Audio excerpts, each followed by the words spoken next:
ایک بات اس کی وجہ یہ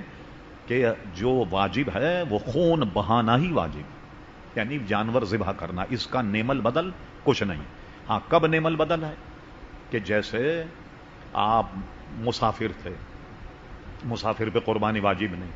آپ کراچی پہنچے، آپ پہ قربانی واجب ہو گئی، اب آپ گائے لینے جا رہے ہیں، 1 گھنٹہ ہی باقی ہے قربانی کا، سورج غروب ہو جائے گا، ایسی صورت میں اگر آپ نے جانور لے لیا اور سورج غروب ہو گیا، اب قربانی نہیں،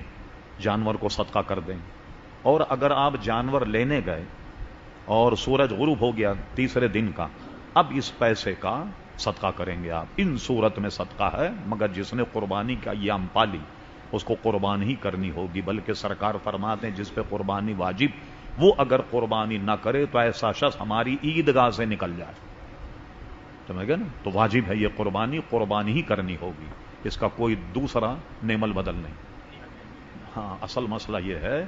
اگر ان کا آپ مسئلہ مانیں تو ان کی دلیل یہ ہے کہ چوتھے دن بھی تو ایام تشریق ہوتے ہیں، اس دن بھی قربانی جائز ہے، کیونکہ ایام تشریق۔ اچھا آپ بتائیے ایام تشریق کب شروع ہوتے ہیں؟ تو 9 کو کر لیں پھر آپ، ایام تشریق تو ہے نا 9، کیا پروگرام پھر آپ کا؟ ہاں عید کو 10 دن سے پہلے 9 کا ایام تشریق ہو گیا، تکبیر شروع ہو گئی، تو آپ 9 تاریخ ہی کو قربانی کر لیں۔ ایک بات یہ بے وقوف تو یہ تک کہتے ہیں کہ بھائی قربانی کے دن آئے، کسی کے پاس اگر قربانی کے پیسے نہ ہو تو مرغا ذبح کر دے، مرغے پہ بھی ان کے یہاں تو قربانی ہو جاتی، کچھ مہنگائی اگر اور بڑھ جائے تو کہ انڈا پھوڑ لیا کرو، قربانی تماشا بنا رکھا دین کا، ساری امت کا اس پر اجماع کہ قربانی کے دن جو ہیں وہ 3۔ فساد ہے ان لوگوں کا، اور جان کر کے یہ بنس روڈ پر چوتھے دن اہل حدیث سب دنیا جمع ہوتی ہے اور یہ چوتھے دن اونٹ کی قربانی کرتے ہیں تاکہ سب کو معلوم ہو کہ یہ فتنہ پرور ہیں اور چوتھے دن قربانی جائز ہے، جان کر کے یہ کرتے ہیں محمدی مسجد والے۔ ہاں جی ہاں، یہ جان کر کے یہ شرارت کرتے ہیں۔ اب قربانی کی کھال چھین کے لے جائیں تو بہرحال ظلمن ہے، یہ تو قربانی تو ہو جائے گی، گائے اگر چھین کے لے جائیں تو قربانی دوسری کرنی پڑے گی، مستحب ہے یہ۔ آدمی جب چاند دیکھ لے جسے قربانی کرنی ہو تو وہ اس وقت تک خط نہ بنائے جب تک قربانی نہ کر لے، بلکہ یہ بھی ہے کہ کوئی آدمی جو قربانی نہ کرے اور وہ اگر عید تک اگر اپنے بال یا حجامت یا خط نہ بنائے اور پھر خط بنا عید میں تو اس کو بھی قربانی کا ثواب ملے گا، بغیر قربانی وہ قربانی نہیں ہوگی، گوشت ہے، وہ گوشت حلال طیب ہے، آپ اس کو کھائیں۔ کسی کی بھی نیت جو ہے وہ قربانی یا عقیقہ اس قسم کی ہونی چاہیے، کسی کی نیت اگر گوشت حاصل کرنے کی ہو تو کسی کی قربانی میں نہیں ہوگی، اگر مشترکہ ہو کسی کی بھی نہیں ہوگی۔ اصل میں ہونا تو یہ چاہیے کہ جو کوئی حصہ لے تو پورا حصہ لے، سمجھ گئے نا؟ اور جس شخص نے وہ حصہ لیا حضور علیہ الصلوۃ والسلام کا سب سے پہلے یہ اگر یہ حصے کیے جائیں تو یہ بھی تول کر اور ناپ کر کے تقسیم کیے جائیں، تو کوئی ایک آدمی اس کا حصہ لے لے، یہ بہتر ہے اس سے،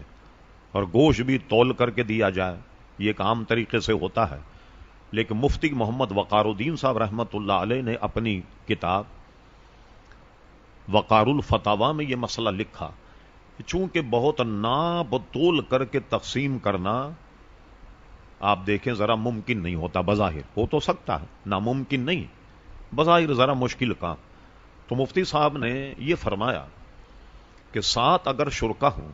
تو 7 کے ساتھ پورے اپنے حصے اس کو ہبہ کر دیں، یہ سارے حصے ہم آپ کو دیتے، اب وہ بطور احسان آپ میں حصے بکرے کر کے تقسیم کر دے، اس میں کم و بیش اگر ہو تو اس میں حرج نہیں ہوگا، یہ بقول وقار الفتاوی، اس میں یہ فتویٰ۔ دوسری عید کو ہاں اصل میں یہ جو جہاں فقہ کی عبارتیں ہیں نا اندھیرے میں، جب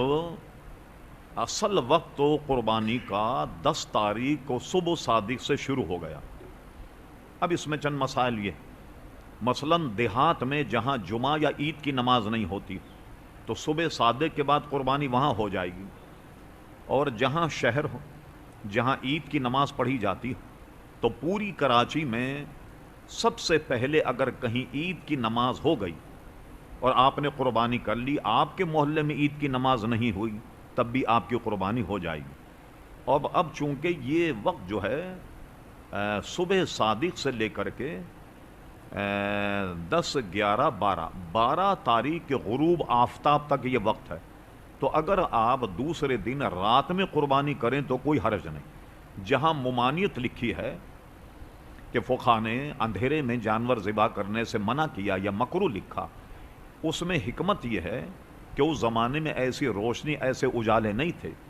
خدا نہ خواستہ اگر جانور ذبح کرتے وقت، کئی یہاں بھی دیکھ لیں اب ہوتا، جانور اڑ جاتا ہے، کھڑا ہو جاتا، ایک دو رگیں کٹیں اور جانور اٹھ کے بھاگ گیا، اب اس کو اندھیرے میں پکڑ کر کے لانا کتنا مشکل کام. اگر کہیں وافر مقدار میں روشنی ہے،